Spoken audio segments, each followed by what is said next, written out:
Hello friends, હું છું Hardik Patel. Icon engineering tuition ક્લાસીસની ચેનલમાં વિદ્યાર્થી મિત્રો આપનું સ્વાગત છે.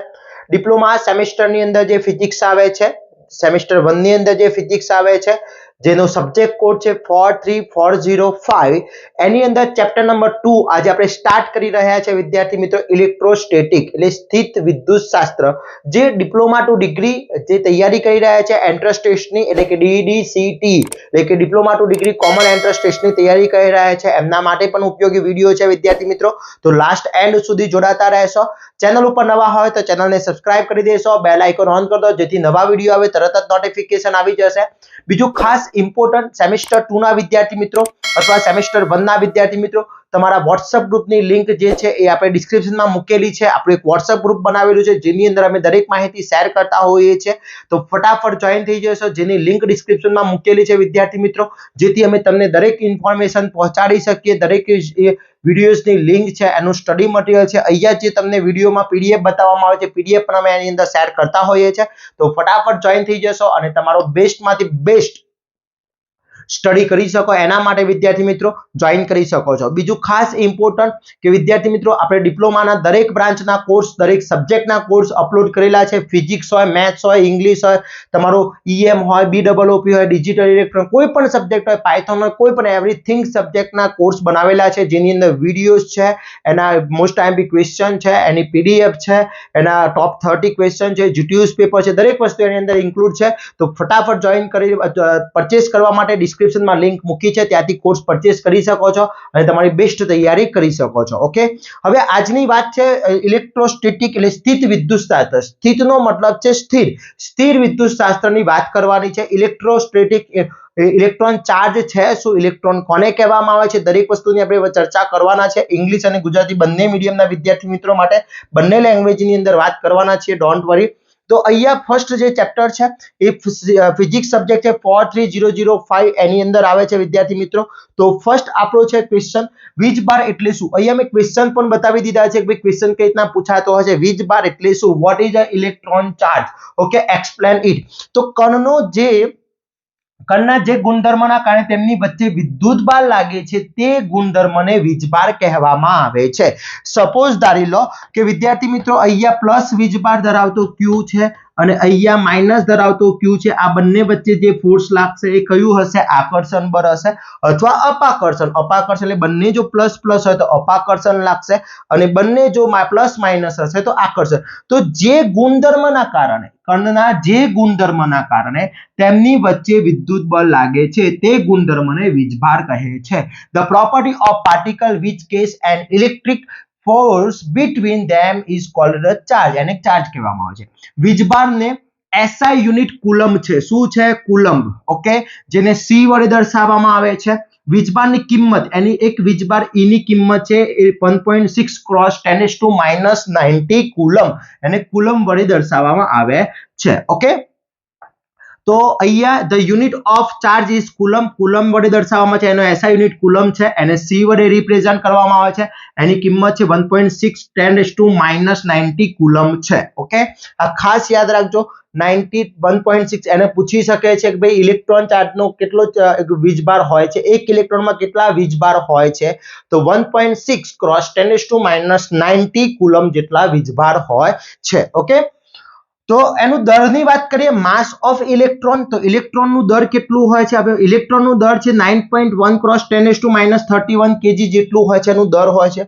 પ્રોટોન અને ન્યુટ્રોનનું દર હંમેશા સરખું હોય છે. ભાઈ પ્રોટોન અને ન્યુટ્રોનનું દર કેમ સરખું હોય છે મિત્રો, તો સમજો. એ પ્રોટોન અને ન્યુટ્રોનની વાત કરવામાં આવે તો કોઈ પણ પદાર્થ છે એનો એટમ હશે, એટલે કે કેન્દ્ર હોય, એ કેન્દ્રની અંદર પ્રોટોન અને ન્યુટ્રોન રહેલા હોય છે, પ્રોટોન એન્ડ ન્યુટ્રોન. જ્યારે આજુબાજુની કક્ષામાં ઇલેક્ટ્રોન હોય છે. શું હોય છે, અહીંયા ઇલેક્ટ્રોન, અહીંયા ઇલેક્ટ્રોન, ઇલેક્ટ્રોન હોય છે. તો જેટલા પ્રોટોન હશે એટલા ન્યુટ્રોન હશે. પ્રોટોન અને ન્યુટ્રોન બંને સેમ હોય છે. ઓકે, એટલા માટે એનો વજન પણ, એટલો માસ પણ કેવો હોય છે, સરખો હોય છે.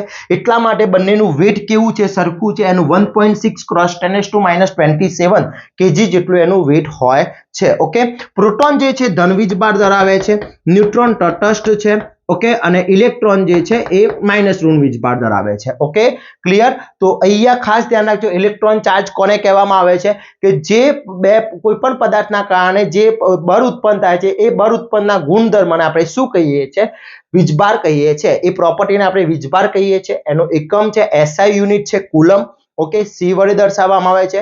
એક ઇલેક્ટ્રોનની અંદર તમારા 1.6 ક્રોસ 10⁻⁻90 કુલમ જેટલા ઇલેક્ટ્રોન રહેલા હોય છે. ઓકે, SI યુનિટ પૂછી શકે છે. SI યુનિટ આપણે યુનિટ નંબર 1 ની અંદર આપણે શીખી ગયા છે, યાદ છે. ઓકે, એ વિદ્યુત પ્રવાહનો SI યુનિટ હતો એમ્પિયર. અહીંયા વિદ્યુત ભાર એટલે કે ઇલેક્ટ્રોન ચાર્જ પૂછ્યો છે. ઇલેક્ટ્રોન ચાર્જ વીજભારનો એકમ SI યુનિટ કુલમ છે. Okay, clear.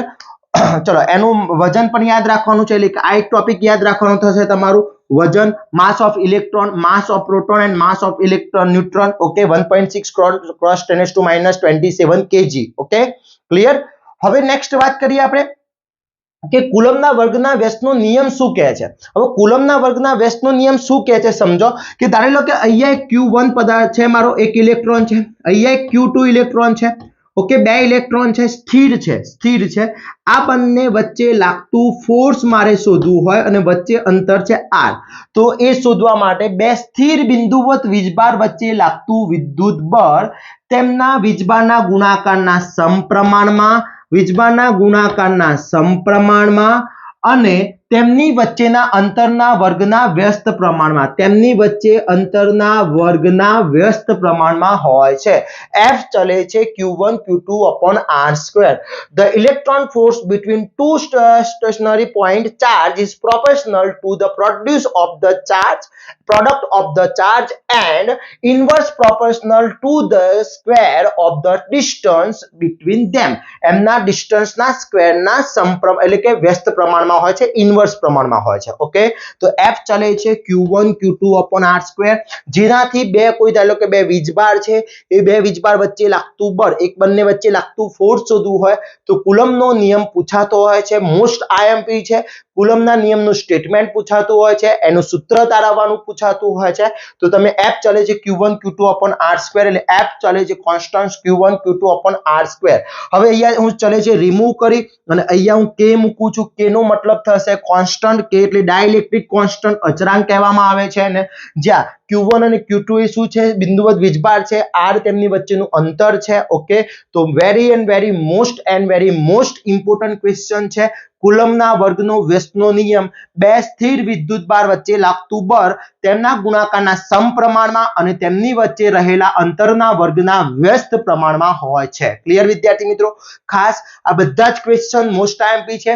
આની PDF હું WhatsApp ગ્રુપની અંદર શેર કરીશ વિદ્યાર્થી મિત્રો. તો તમે હજી સુધી WhatsApp ગ્રુપમાં નથી જોઈન તો ડિસ્ક્રિપ્શનમાં, આ વિડીયોના ડિસ્ક્રિપ્શનમાં લિંક મૂકેલી છે, ત્યાં તમે જોઈન થઈ જશો. એમાં હું તમને આ શેર કરી આપીશ વિદ્યાર્થી મિત્રો. તમારા ફ્રેન્ડ્સને પણ જોઈન કરી દેશો. ઓકે, ચલો, તો F ચલે છે. હવે યાદ રાખીશું F બરાબર K Q1 Q2 upon R square થઈ જશે. ક્લિયર. હવે K બરાબરની વાત કરવામાં આવે, તો અહીંયા આપણે K ની સૂત્રની વાત કરી લઈએ. K શું છે? કોન્સ્ટન્ટ છે. K નું સૂત્ર છે 1/4πε0. શું છે? 1/4πε0 વડે દર્શાવવામાં આવે છે. જ્યાં ε0 છે એ શૂન્ય અવકાશની પરમિયાબિલિટી કહેવામાં આવે છે. શું કહેવામાં આવે છે? શૂન્ય અવકાશની પરમિયાબિલિટી તરીકે ઓળખવામાં આવે છે. ઓકે, પછી હવે એની કિંમત છે વિદ્યાર્થી મિત્રો, K નો અચળાંક છે 1/4πε0. એની વેલ્યુ જો જોવામાં આવે K ની વેલ્યુ, તો K ની વેલ્યુ SI યુનિટમાં K ની વેલ્યુ SI યુનિટમાં 8.9875 ક્રોસ 10⁻9. ઓકે, એનો એકમ થશે newton into metre square upon coulomb square. એટલે અરાઉન્ડ વેલ્યુ આપણે 9 cross 10⁹ newton into metre square upon coulomb square કહી શકીએ. ક્લિયર? આ K ની વેલ્યુ છે, કોન્સ્ટન્ટ ઓફ K. ક્લિયર વિદ્યાર્થી મિત્રો? હવે આ જે કિંમત છે એની જગ્યાએ જો K ના આપ્યો હોય તો 4πε0 ε0 નો મતલબ થઈ શકે છે તમારો શૂન્ય અવકાશમાં permeability. Okay, clear? Okay, any doubt? Okay, હવે શૂન્ય અવકાશની પરમિયાબિલિટીની વેલ્યુ શોધવી હોય, એની વેલ્યુ લખીએ. ε0 જે છે એની પરમિયાબિલિટી ઓફ ફ્રી પ્રેસની, તો 8.85 8.85 क्रॉस 10⁻⁻12 ओके 10⁻⁻12 એનો એકમ થશે coulomb square upon newton into metre square. આ કે ની એપ્સિલોન 0 ની વેલ્યુ યાદ રાખજો। ક્લિયર વિદ્યાર્થી મિત્રો? તો આટલું એનું સૂત્ર છે, આ રીતના યાદ રાખવાનું છે। કુલમના વર્ષનો નિયમ એ very and very most important છે, બહુ જ ઇમ્પોર્ટન્ટ છે, ખાસ ધ્યાન રાખજો વિદ્યાર્થી મિત્રો। ક્લિયર? તો f ચલે છે q1 q2 અપોન r² અને ચલે છે દૂર કરશો એટલે f બરાબર k q1 q2 upon r²। k ની વેલ્યુ તમે ડાયરેક્ટ લખી શકો છો, આ વેલ્યુ લઈ શકો છો, અથવા k નથી આપ્યું એપ્સિલોન 0 આપી દીધો છે તો 1/4 પાઈ એપ્સિલોન 0 જે શૂન્યાવકાશની પરમિયાબિલિટી ની વેલ્યુ છે એ કોન્સ્ટન્ટ છે। ક્લિયર? ઓકે, એની વેલ્યુ થઈ જશે is epsilon 0 8.85 cross 10⁻12 coulomb square upon newton into metre square. Okay, any doubt? Okay, હવે વાત કરીએ વિદ્યુત ક્ષેત્રની તીવ્રતા।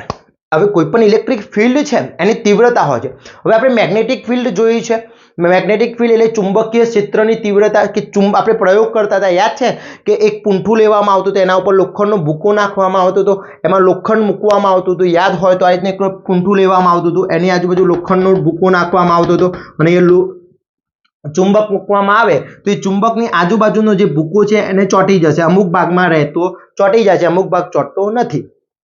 તેનું કારણ શું છે કે એ જે ચુંબક છે એની તીવ્રતા, એનો એરિયા એટલા ભાગમાં હોય છે। તો જે પ્રમાણે મેગ્નેટિક ફિલ્ડ હોય છે એ જ પ્રમાણે ઇલેક્ટ્રિક ફિલ્ડ પણ હોય છે વિદ્યાર્થી મિત્રો। ક્લિયર? હવે ઇલેક્ટ્રિક ફિલ્ડ શું છે એ સમજવું જરૂરી છે। તો ઇલેક્ટ્રિક ફિલ્ડની અમુક લાક્ષણિકતાઓ છે, એ લાક્ષણિકતાઓ યાદ રાખવાની છે વિદ્યાર્થી મિત્રો આપણે। ઓકે, તો એ લાક્ષણિકતાઓ શું છે જોઈ લઈએ। તો પહેલા છે વિદ્યુત ક્ષેત્ર તીવ્રતા કોને કહેવામાં આવે છે? તો વિદ્યુત ક્ષેત્ર તીવ્રતા ઇલેક્ટ્રિક ફિલ્ડમાં કોઈપણ બિંદુ પર મૂકેલ એકમ પોઝિટિવ ચાર્જ પર લાગુ પડતા બળને તે બિંદુ પરની વિદ્યુત ક્ષેત્રની તીવ્રતા અથવા ઇલેક્ટ્રિક ફિલ્ડ ઇન્ટેન્સિટી કહેવામાં આવે છે। તો કોઈક ઇલેક્ટ્રિક ફિલ્ડ છે, આ ઇલેક્ટ્રિક ફિલ્ડ છે સમજી લો, અને એની અંદર કોઈ પ્લસ ઇલેક્ટ્રોન મૂકવામાં આવે છે, પોઝિટિવ ચાર્જ મૂકવામાં આવે છે, અને પોઝિટિવ ચાર્જ મૂકતા એના ઉપર જેટલું ફોર્સ લાગુ પડે છે એ ફોર્સને શું કહેવામાં આવે છે? વિદ્યુત ક્ષેત્રની તીવ્રતા અથવા ઇલેક્ટ્રિક ફિલ્ડ ઇન્ટેન્સિટી કહેવામાં આવે છે।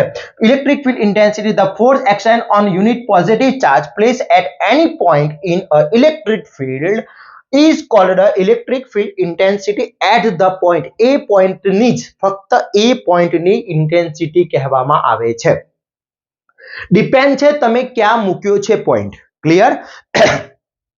પછી વિદ્યુત સ્થિતિમાન કોને કહેવામાં આવે? તો એકમ ધન વીજભારને અનંત અંતરથી આપેલા વીજભાર કે વીજભારના સમૂહના વિદ્યુત ક્ષેત્રમાંના નિશ્ચિત બિંદુએ લાવવા માટે વિદ્યુત બળ વિરુદ્ધ કરવું પડતું કાર્ય। અહીંયા ઇલેક્ટ્રિક ફિલ્ડ છે સમજી લો। ઓકે, અને અહીંયા કોઈ પોઈન્ટ છે એને આ દિશામાં વિરુદ્ધ દિશા, આ દિશામાં ફિલ્ડ લાગે એની વિરુદ્ધ દિશામાં કરવું પડતું કાર્ય તેને કહેવામાં આવે છે વિદ્યુત સ્થિતિમાન। શું કહેવાય છે? વિદ્યુત સ્થિતિમાન। ક્લિયર? Okay, any doubt? તો ઇલેક્ટ્રિક પોટેન્શિયલ કોને કહેવામાં આવે છે? The work done against the electric force to be bring a unit positive charge from intensity in distant fixed point that electric field give charge and set charge is called electric potential before the point। Okay, કે એની વિરુદ્ધ દિશામાં કરવું પડતું કાર્ય એને આપણે શું કહીએ છીએ? ઇલેક્ટ્રિક ડિફરન્સ કહીએ છીએ, અને વિદ્યુત સ્થિતિમાન એટલે ઇલેક્ટ્રિક પોટેન્શિયલ ડિફરન્સ કહેવામાં આવે છે। ક્લિયર? આ બંને વ્યાખ્યાઓ પૂછાતી હોય છે, યાદ કરી લેવાની છે વિદ્યાર્થી મિત્રો। ઓકે, એના પછી એની વિદ્યુત ક્ષેત્ર તીવ્રતા શું હોય છે, ઇલેક્ટ્રિક ફિલ્ડ કેવી હોય છે, એની લાક્ષણિકતા very and very most important question છે કે સમજી લો અહીંયા મેં બે ફિલ્ડ બતાવવામાં આવી છે, એક પોઝિટિવ ચાર્જ, એક પોઝિટિવ। હવે પોઝિટિવ ક્યારે એકબીજાને છેદશે ને, એ પોતાનામાંથી આ રીતના બહાર નીકળતી હશે। ઓકે, અને નેગેટિવમાં હંમેશા અંદર જાય, નેગેટિવની અંદર જશે। ઓકે, નેગેટિવ ચાર્જ હોય ને સમજી લો આ પોઝિટિવ ચાર્જ હોય તો બહાર નીકળતી હશે, પોઝિટિવ માંથી શું થતી હશે? બહાર નીકળતી હશે, અને જો નેગેટિવ હોય ને તો અંદર આવતી હોય, ફોર્સ શું આવતો હશે? અંદર, રેખાઓ ક્યાં આવતી હશે? અંદર આવતી। આ વસ્તુ પહેલા યાદ રાખી લો। ઓકે, હવે વીજ ક્ષેત્ર ચિત્રાત્મક નિરૂપણને વિદ્યુત ક્ષેત્ર રેખા એ કાલ્પનિક છે, વાસ્તવિક હોતું નથી, કાલ્પનિક વસ્તુ છે। ઓકે, એઝ્યુમ કરેલી છે, તો ક્યારેય એકબીજાને છેદતી નથી। જો અહીંયા પોઝિટિવ માંથી નીકળી અને ક્યાં જશે? નેગેટિવમાં જશે। અમુક અહીંયા પોઝિટિવમાંથી નીકળી નેગેટિવમાંથી પાછી આવશે। અમુક ફિલ્ડ એવી છે કે જ્યાં પોતાનો એરિયા લુપ્ત પૂરેપૂરો પાથ પૂરેપૂરો કરી શકતી નથી. અમુક એ લાઈનો એવી છે કે જે પાથ પૂરો કરી દે છે. ઓકે, તો એનો ક્વેશ્ચન કઈ રીતના પૂછાતો હોય કે વિદ્યુત ક્ષેત્ર રેખાના લાક્ષણિકતાઓ સમજાવો, characteristic of electric field line. Okay, તો સૌપ્રથમ તમને આ રીતની આકૃતિ દોરી દેવાની છે. આકૃતિ દોર્યા પછી એની તમારે કેરેક્ટરિસ્ટિક બતાવવાની છે. હવે કેરેક્ટરિસ્ટિક શું છે તો વીજ ક્ષેત્ર રેખાની લાક્ષણિકતાઓ શું છે તો પહેલું, વીજ ક્ષેત્ર રેખાઓ ધન વીજભાર પરથી શરૂ થઈ ઋણ વીજભાર પર પૂર્ણ થાય છે.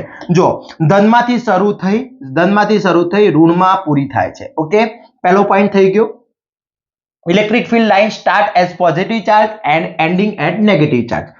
સેકન્ડ પોઈન્ટ, વીજ ક્ષેત્ર રેખા પર જે તે બિંદુએ દોરેલી સ્પર્શક તે બિંદુ આગળ વીજ ક્ષેત્રની દિશા દર્શાવે છે. The tangent draw at the point to field line induct that direction of electric field past that point. Okay, એટલે કે વીજ ક્ષેત્ર રેખા પર કોઈ બિંદુએ દોરેલો સ્પર્શક 180 એંગલે દોરાય તો એ પોતાની વીજ ક્ષેત્ર રેખાની દિશા દર્શાવે છે. પછી બે વીજ ક્ષેત્રો એકબીજાને પરસ્પર ક્યારે છેદતી નથી. Okay, the electric field line never cross each other. ક્યારે જો અહીંયા એકબીજાને છેદે છે, આ લાઈન અહીંથી નીકળી જાય છે, આ લાઈન કોઈ એકબીજાને છેદશે નહીં. ઓકે, ક્યારે ક્રોસ થશે નહીં. પછી વીજ ક્ષેત્ર રેખાઓ વચ્ચેનું અંતર તે વિસ્તારમાં વીજ ક્ષેત્રની તીવ્રતા વધુ છે કે ઓછી છે તે દર્શાવે છે. હવે સમજો કે અહીંયા જોવામાં આવે તો અહીંયા જે પોઈન્ટ બતાવેલો છે આ પોઈન્ટની અંદર તો અહીંયા વીજ ક્ષેત્ર રેખા કેવી છે વધારે છે, જ્યારે અહીંયા કેવી છે ઓછી છે. તો એ લાઈન શું બતાવે છે કે અહીંયા ઇલેક્ટ્રિક ફિલ્ડની ઇન્ટેન્સિટી વધારે છે, હાઈ છે, કોઈક જગ્યાએ લો છે, એ વસ્તુ તમને ઇન્ડિકેટ કરે છે. ક્લિયર? તો વીજ ક્ષેત્ર રેખા પર નજીક હોય તે વીજ ક્ષેત્રની તીવ્રતા વધુ અને વીજ ક્ષેત્ર રેખાઓ દૂર હોય તે વીજ ક્ષેત્રની તીવ્રતા ઓછી હોય છે. એટલે શું કહે છે કે સમજી લો અહીંયા વીજ ક્ષેત્ર તીવ્રતા કેવી છે આટલા વિસ્તારમાં વધારે છે, જેમ જેમ અહીંયાથી દૂર જતા જઈશું એમ એની તીવ્રતા ઇન્ટેન્સિટી કેવી થતી જશે, ઘટતી જશે, ડિક્રીઝ થતી જશે. કેમ? કારણ કે અહીંયા બંને વચ્ચેનું અંતર કેવું છે વધારે છે, જ્યારે અહીંયા અંતર કેવું છે ઓછું છે. એટલે જેમ જેટલી નજીક હશે એટલે એની ઇન્ટેન્સિટી કેવી હશે વધારે હશે, અને જેટલી દૂર હશે વચ્ચે બે રેખા વચ્ચેનું અંતર ટુ લાઇન વચ્ચેનું ડિસ્ટન્સ વધારે હશે એમ એની ઇન્ટેન્સિટી ઓછી હશે. ક્લિયર?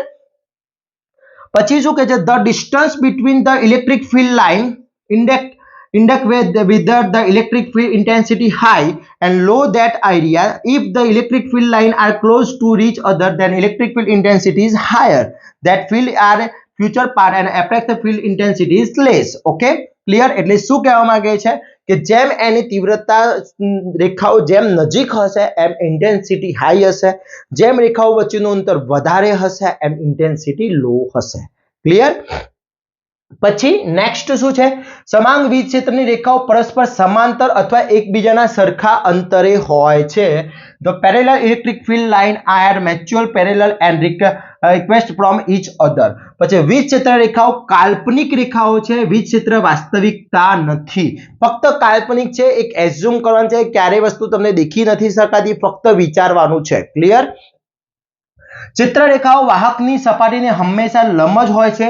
વીજભારમાંથી નીકળીને બહાર જતી વખતે અથવા વીજભારમાં પ્રવેશતી વખતે બંને કિસ્સામાં એક જ કારણે વાહકની સપાટીને સમાંતર દિશામાં વીજ ક્ષેત્ર શૂન્ય હોય છે, એટલે વાહકની સપાટીને સમાંતર દિશામાં વિદ્યુતભાર લાગતું નથી. પેરેલલમાં ક્યારે લાગશે નહીં. વીજ ક્ષેત્ર રેખાઓ બંધ પાથ બનાવતી નથી, ક્યારે ક્લોઝ પાથ બનાવતી નથી. ઓકે, ક્લિયર વિદ્યાર્થી મિત્રો? તો આ છે તમારો most and very most important question, વીજ ક્ષેત્ર રેખાઓની તીવ્રતા એટલે વીજ ક્ષેત્ર રેખાઓની લાક્ષણિકતાઓ. ક્લિયર? પહેલો ક્વેશ્ચન તમારો હતો વીજભાર એટલે શું, બીજો ક્વેશ્ચન છે કુલમ્બ વર્ગનો નિયમ, એની સૂત્ર પૂછાતું હોય છે, એના દાખલા પૂછાતા હોય છે, એક્ઝામ્પલ પૂછાતા હોય છે. ચેપ્ટર ફિનિશ થયા પછી આપણે એક્ઝામ્પલ જોવાના છીએ. ઓકે, એના પછી આપણે વાત કરીએ કે ઇલેક્ટ્રિક ફિલ્ડ કોને કહેવામાં આવે છે, ઇલેક્ટ્રિક ફિલ્ડ લાઇનની લાક્ષણિકતાઓ કઈ છે. તો આ પણ તમારો એક very and very most important question છે. હવે આના પછી કેપેસિટર શું છે, કેપેસિટરને સિરીઝ અને પેરેલલ જોડાણ આપણે જોવાના છે. ત્યાં સુધી આટલા ક્વેશ્ચન પરફેક્ટલી કરી લેશો વિદ્યાર્થી મિત્રો. Very and very most important question છે. આના નેક્સ્ટ પાર્ટની અંદર આપણે કેપેસિટર એટલે શું, કેપેસિટર અને કેપેસિટન્સ એટલે શું, એના સિરીઝ કનેક્શન, પેરેલલ કનેક્શન બધી જ ચર્ચા કરવાના છે વિદ્યાર્થી મિત્રો. પછી એના એક્ઝામ્પલ આપણે સ્ટાર્ટ કરીશું. ત્યાં સુધી આટલું પરફેક્ટલી કરી લેશો. અને વિદ્યાર્થી મિત્રો હજી સુધી તમે અમારા સાથે જોઈન નથી તો ફટાફટ જોઈન થઈ જશો. વોટ્સએપ ગ્રુપની લિંક ડિસ્ક્રિપ્શનમાં મૂકેલી છે. ચેનલ ઉપર નવા હોય તો ચેનલને સબસ્ક્રાઇબ કરી દેશો, બેલ આઇકોન ઓન કરી દો, જેથી નવા વિડીયો આવે તરત જ નોટિફિકેશન આવી જશે। અને ખાસ વિદ્યાર્થી મિત્રો હજી સુધી તમે કોર્સ પરચેસ ના કર્યો તો ફટાફટ કોર્સ પરચેસ કરી લેશો, જેની લિંક ડિસ્ક્રિપ્શનમાં મૂકેલી છે, ત્યાંથી કોર્સ પરચેસ કરી શકો છો અને તમારી બેસ્ટમાંથી બેસ્ટ તૈયારી કરી શકો છો। ઓકે વિદ્યાર્થી મિત્રો, આશા રાખું છું આ વિડીયો તમારા અને તમારા ફ્રેન્ડ્સ માટે બહુ જ ઉપયોગી થશે। વધુમાં વધુ શેર કરશો। આવા જ નવા વિડીયો સાથે નવા દિવસે મળીશું, ત્યાં સુધી વિદ્યાર્થી મિત્રો મને રજા આપશો। જય હિન્દ, જય ભારત।